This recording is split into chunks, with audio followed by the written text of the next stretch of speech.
Məni izləyən hər kəsə Allahın salamı olsun. Bu günləri mən sizlərlə 90-cı illərin ən sevilən pirojnalarından biri olan kirpi pirojnasının hazırlamasını paylaşacağım. Hazırlaması çox asan, tərkibi çox sadə ərzaqlarla, ancaq hər kəsin bəyəndiyi, yəni kiçikdən böyüyə hər kəsin hər zaman doya-doya, sevə-sevə yediyi məhz kirpi pirojnasının ən asan üsulla və ən ləzzətli üsulla hazırlamasını paylaşacağım sizinlə. Videoya keçməmişdən öncə videomu bəyənsəniz, kanalıma dəstək olmaq üçün videonun aşağısındakı like işarəsini basmağı unutmayın. İndi isə keçək hazırlama qaydasına.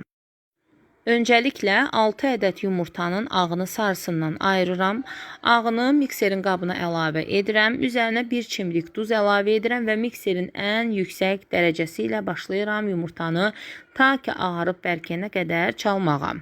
Yumurtanın ağarıb bərkidikdən sonra şəkər tozu əlavə edəcəm. İndi deyəcəksiniz ki, niyə sarısı ilə ağını ayırıram?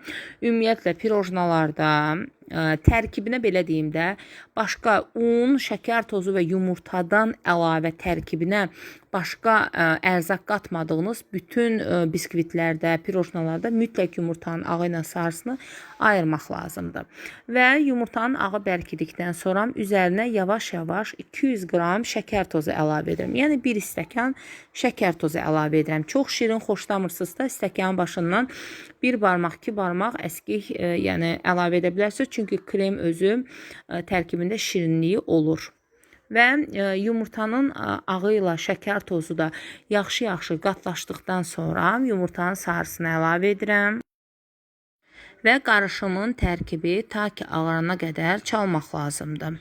Və qarışım tam rəngini dəyişdikdən sonra, ağardıqdan sonra 1 paket qabartma tozu, 1 paket vanil əlavə edirəm və 1 stəkan və 3 dolu xörək qaşığı un əlavə edirəm. Unu mütləq ələkdən keçirtmək lazımdır ki, biskvit daha havalı olsun. Stəkan ölçüm 200 ml stəkanladır. Və unu əlavə etdikdən sonra yumurtalı qarışımı aşağıdan yuxarıya doğru taxta qaşıqla qaçışdırmaq lazımdır ki, yumurta sönməsin.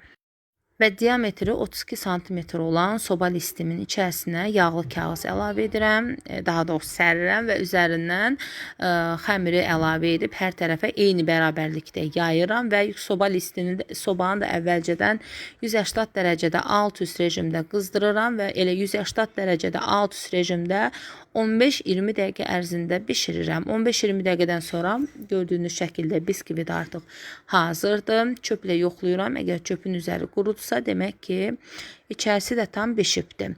Və qoyuram tam soyusun. Tam soyuduqdan sonra baxın, belə bir yüngül, çox xəfif, yumuşaq bir korja alınacaqdır və stəkanın ağzı ilə yumru-yumru kəsirəm.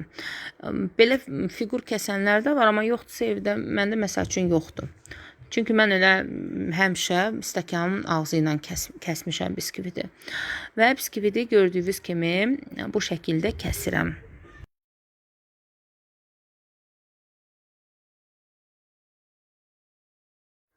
Kəsdiyim biskvitləri yığıram bir qaba. Kənarlarını isə əlimlə yaxşı-yaxşı oxalayıram, ovuntu halına gətirirəm.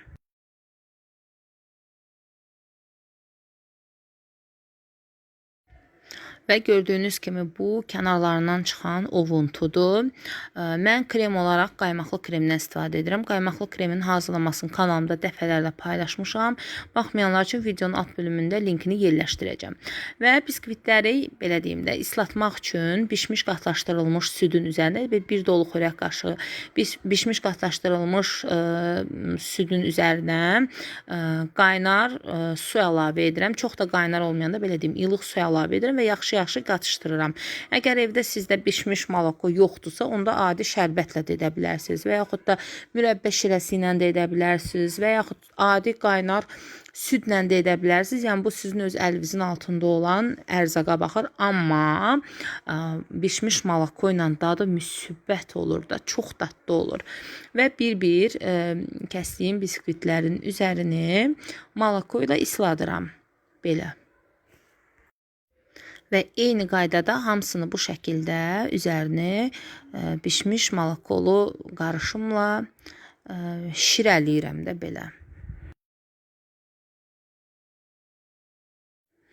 Əslinə qalsa mən heç biskvitləri şərbətlə şir eləməyi heç sevmirəm qətiyyən.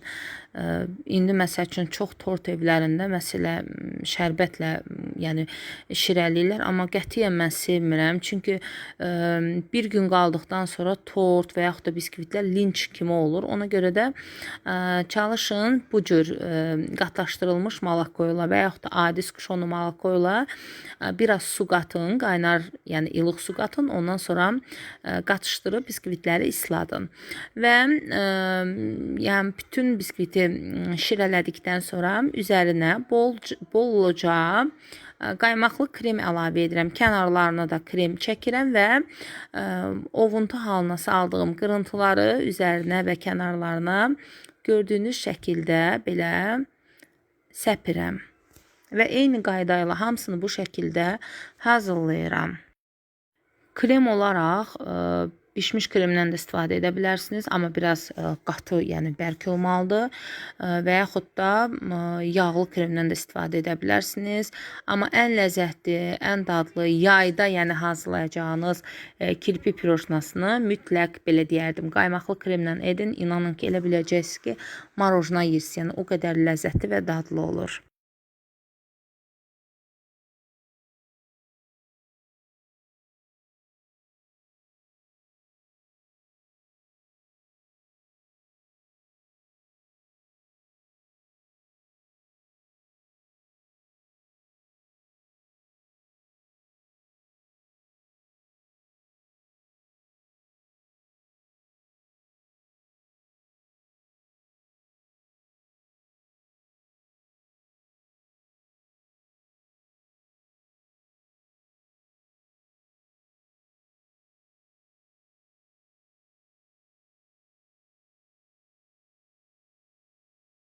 Və budur artıq pirojnalar hamısı hazırdır.